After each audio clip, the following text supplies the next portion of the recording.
An excerpt from a local newspaper. Ominous unknown killer is still at large. After weeks of unexplained murders, the ominous unknown killer is still on the rise. After little evidence has been found, a young boy states that he survived one of the killer's attacks and bravely tells a story. "I had a bad dream and I woke up in the middle of the night," says the boy. "I saw that for some reason the window was open, even though I remember it being closed before I went to bed. I got up and shut it once more. Afterwards, I simply crawled under my covers and tried to get back to sleep. That's when I had a strange feeling, like someone was watching me. I looked up and nearly jumped out of my bed. There, in the little ray of light illuminating from between my curtains, were a pair of two eyes. These weren't regular eyes. They were dark, ominous eyes. They were bordered in black and just plain out terrified me. That's when I saw his mouth, a long, horrendous smile that made every hair on my body stand up. The figure stood there, watching me. Finally, after what seemed like forever, he said it. A simple phrase, but said it in a way only a madman could speak. He said, 'Go to sleep.' I let out a scream, and that's what sent him at me. He pulled up a knife, aiming it at my heart. He jumped on top of my bed. I fought him back. I kicked, I punched, I rolled around, trying to knock him off me. That's when my dad busted in. The man threw the knife, and it went into my dad's shoulder. The man probably would have finished him off if one of the neighbors hadn't alerted the police. They drove into the parking lot and ran towards the door. The man turned and ran down the hallway. I heard a smash like glass breaking. As I came out of my room, I saw the window that was pointing towards the back of my house was broken. I looked out to see him vanish into the distance. I can tell you one thing, and I will never forget that face.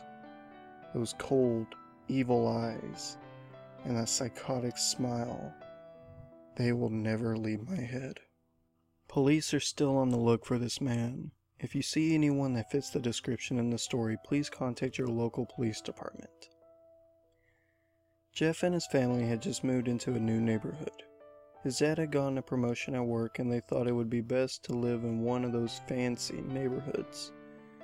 Jeff and his brother Lou couldn't complain it though. A new, better house. What was not to love? As they were getting unpacked, one of the neighbors came by. "Hello," she said. "I'm Barbara. I live across the street from you. Well, I just wanted to introduce myself and to introduce my son." She turns around and calls her son over. "Billy, these are their new neighbors." Billy said hi and ran back to play in his yard. "Well," said Jeff's mom, "I'm Margaret and this is my husband Peter and my two sons, Jeff and Leo." They each introduced themselves and then Barbara invited them to her son's birthday. Jeff and his brother were about to object when their mother said that they would love to. When Jeff and his family are done packing, Jeff went up to his mom. "Mom, why would you invite us to some kid's party? If you haven't noticed, I'm not some dumb kid." "Jeff," said his mother, "we just moved here and we should show that we want to spend time with our neighbors. Now, we're going to that party and that's final." Jeff started to talk but stopped himself, knowing that he couldn't do anything. Whenever his mother said something, it was final. He walked up to his room and plopped down on his bed. He sat there looking at the ceiling when suddenly he got a weird feeling. Not so much a pain, but a weird feeling. He dismissed it as just some random feeling. He heard his mother call him down to get his stuff and he walked down to get it. The next day, Jeff walked down the stairs to get breakfast and got ready for school. As he sat there eating his breakfast, he once again got that feeling. This time it was stronger. It gave him a slight tugging pain, but he once again dismissed it. As he and Leo finished breakfast, they walked down to the bus stop. They sat there waiting for the bus, and then all of a sudden, some kid on a skateboard jumped over them, only inches above their laps. They both jumped back in surprise. "Hey, what the hell?" The kid landed and turned back to them. He kicked his skateboard up and caught it with his hands. The kid seems to be around 12, 1 year younger than Jeff. He wears an Aeropostale shirt and ripped blue jeans. Well, it looks like we got some new meat. Suddenly 2 other kids appeared. One was super skinny and the other one was huge. Well, since you're new here, I'd like to introduce ourselves. Over there is Keith. Jeff and Leo looked over to the skinny kid. He had a dopey face and that you would expect a sidekick to have. And he's Troy. They looked over at the fat kid. Talk about a tub of lard. This kid looked like he hadn't exercised since he was crawling. And I, said the first kid, am Randy. Now, for all the kids in the neighborhood, there's a small price for bus fare, if you catch my drift. Leo stood up, ready to punch the lights out of the kid's eyes, when one of his friends pulled a knife on him. Tisk, tisk, tisk. I had hoped you would be more cooperative, but it seems we must do this the hard way. The kid walked up to Leo and took his wallet out of his pocket. Jeff got that feeling again. Now, it was truly strong. A burning sensation. He stood up, but Leo gestured him to sit down. Jeff ignored him and walked up to the kid. Listen here, you little punk. Get back my bro's wallet or else. Randy put the wallet in his pocket and pulled out his own knife. Oh, and what will you do? Just as he finished the sentence, Jeff popped the kid in the nose. As Randy reached for his face, Jeff grabbed the kid's wrist and broke it. Randy screamed and Jeff grabbed the knife from his hand. Troy and Keith rushed Jeff, but Jeff was too quick. He threw Randy to the ground. Keith lashed out at him, but Jeff ducked and stabbed him in the arm. Keith dropped his knife and fell to the ground screaming. Troy rushed him too, but Jeff didn't even need the knife. He just punched Troy straight in the stomach and Troy fell down. As he fell, he puked all over. Leo could do nothing but look in amazement at Jeff. Jeff, how'd you... That was all he said. They saw the bus coming and knew they would be blamed for the whole thing, so they started running as fast as they could. As they ran, they looked back and saw the bus driver rushing over to Randy and the others. As Jeff and Leo made it to school, they didn't dare tell what happened. All they did was sit and listen. Leo just thought of that as his brother beating up a few kids, but Jeff knew it was more. It was something scary. As he got that feeling, he felt how powerful it was. The urge to just hurt someone. He didn't like how it sounded, but he couldn't help feeling happy. He felt that strange feeling go away and stay away for the entire day of school. Even as he walked home due to the whole thing near the bus stop, and how now he probably wouldn't be taking the bus anymore, he felt happy. When he got home, his parents asked him how his day was, and he said in a somewhat ominous voice, "It was a wonderful day." Next morning, he heard a knock at the front door. He walked down to find 2 police officers at the door, his mother looking back at him with an angry look. Jeff, these officers tell me that you attacked 3 kids, that it wasn't regular fighting and that they were stabbed. Stabbed, son? Jeff gazed to the floor, showing his mother that it was true. Mom, they were the ones who had pulled the knives on me and Leo. Son, said one of the cops, we found 3 kids, 2 stabbed, 1 having a bruise on his stomach, and we have witnesses proving that you fled the scene. Now, what does that tell us? Jeff knew it was no use. He could say him and Leo had been attacked, but then there was no proof it was not them who attacked first. They couldn't say that they weren't fleeing because, truth be told, they were. So Jeff couldn't defend himself or Leo. Son, call your brother down. Jeff couldn't do it, since it was him who beat up all the kids. Sir, it was me. I was the one who beat up the kids. Leo tried to hold me back, but he couldn't stop me. The cop looked at his partner and they both nod. Well, kid, looks like a year in juvie. Wait, says Leo. They all looked up to see him holding a knife. The officers pulled their guns and locked them on Leo. It was me. I beat up those little punks. Have the marks to prove it. He lifted up his sleeve to reveal cuts and bruises as if he was in a struggle. Son, just put the knife down, said the officer. Leo held up the knife and dropped it to the ground. He put his hands up and walked over to the cops. No, Leo, it was me. I did it. Jeff had tears running down his face. Huh, poor bro, trying to take the blame for what I did. Well, take me away. The police led Leo out to the patrol car. Leo, tell them it was me. Tell them. I was the one who beat up those kids. Jeff's mother put her hands on his shoulders. Jeff, please, you don't have to lie. We know it's Leo. You can stop. Jeff watched helplessly as the cop car speeds off with Leo inside. A few minutes later, Jeff's dad pulled up into the driveway, seeing Jeff's face and knowing something was wrong. Son, what is it? Jeff couldn't answer. His vocal cords were strained from crying. Instead, Jeff's mother walked to his father inside to break the bad news to him as Jeff wept in the driveway. After an hour or so, Jeff walked back into the house, seeing that his parents were both shocked, sad, and disappointed. He couldn't look at them. He couldn't see how they thought of Leo when it was his fault. He just went to sleep, trying to get the whole thing off of his mind. 2 days went by with no word from Leo at JDC. No friends to hang out with, nothing but sadness and guilt. That is until Saturday when Jeff is woke up by his mother with a happy, sunshiny face. Jeff, it's the day, she said as she opened up the curtains and let a light flood into his room. What's today? Jeff asked as he stirs awake. Why, it's Billy's party. He was now fully awake. Mom, you're joking, right? You don't expect me to go to some kid's party after...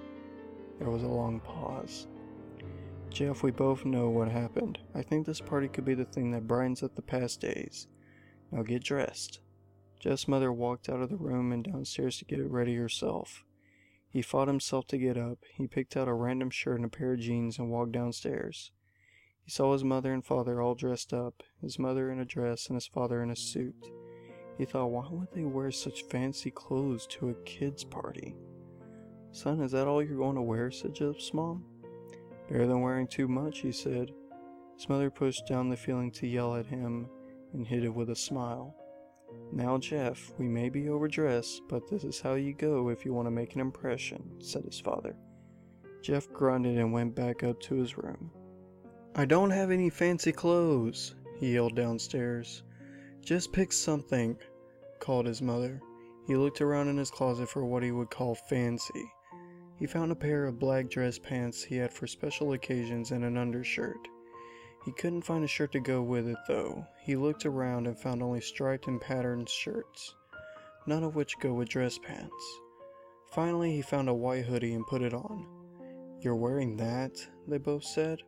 His mother looked at her watch. Oh no time to change. Let's just go, she said as she herded Jeff and his father out of the door. They crossed the street over to Barbara and Billy's house. They knocked on the door and it all appeared that Barbara, just like his parents, way overdressed. As they walked inside, all Jeff could see were adults, no kids. The kids are out in the yard, Jeff. How about you go and meet some of them, said Barbara. Jeff walked outside to a yard full of kids. They were running around in weird cowboy costumes and shooting each other with plastic guns. He might as well be standing in a Toys R Us. Suddenly, a kid came up to him and handed him a toy gun and hat. Hey, wanna play? He said. No kid, I'm way too old for this stuff. The kid looked at him with that weird puppy dog face. Please, said the kid. Fine, said Jeff. He put on the hat and started to pretend to shoot at the kids. At first he thought it was totally ridiculous, but then he started to actually have fun. It might not have been super cool, but it was the first time he had done something that took his mind off of Leo. So he played with the kids for a while, until he heard a noise. A weird rolling noise. Then it hit him. Randy, Troy, and Keith all jumped over the fence on their skateboards. Jeff dropped the fake gun and ripped off the hat. Randy looked at Jeff with a burning hatred. Hello, Jeff, is it? He said. We have some unfinished business. Jeff saw his bruised nose. I think we're even. I beat the crap out of you and you get my brother sent to JDC. Randy got an angry look in his eyes. Oh no, I don't go for even. I go for winning. You may have kicked our asses that one day, but not today." As he said that, Randy rushed at Jeff. They both fell to the ground. Randy punched Jeff in the nose, and Jeff grabbed him by the ears and head-butted him. Jeff pushed Randy off of him, and both rose to their feet. Kids were screaming, and parents were running out of the house. Troy and Keith both pulled guns out of their pockets. "No one interrupts or guts will fly," they said. Randy pulled a knife on Jeff and stabbed him into his shoulder. Jeff screamed and fell to his knees. Randy started kicking him in the face. After 3 kicks, Jeff grabs his foot and twists it, causing Randy to fall to the ground. Jeff stood up and walked towards the back door. Troy grabbed him. "Need some help?" He picks Jeff up by the back of the collar and throws him through the patio door. As Jeff tries to stand, he is kicked down to the ground. Randy repeatedly starts kicking Jeff until he starts to cough up blood. "Come on, Jeff, fight me!" He picks Jeff up and throws him into the kitchen. Randy sees a bottle of vodka on the counter and smashes the glass over Jeff's head. "Fight!" He throws Jeff back into the living room. "Come on, Jeff, look at me!" Jeff glances up, his face riddled with blood.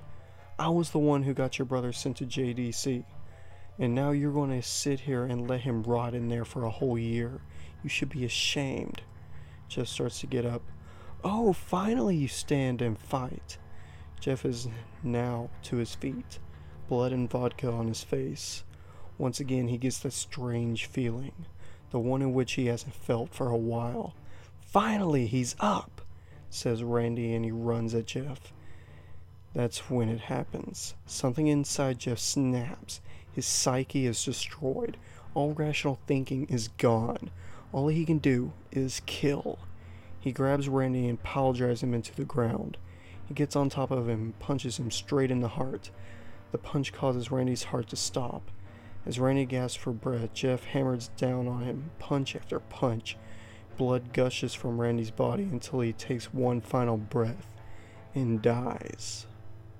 Everyone is looking at Jeff now. The parents, the crying kids, even Troy and Keith. Although they easily break from their gaze and point their guns at Jeff, Jeff sees the guns trained on him and runs for the stairs.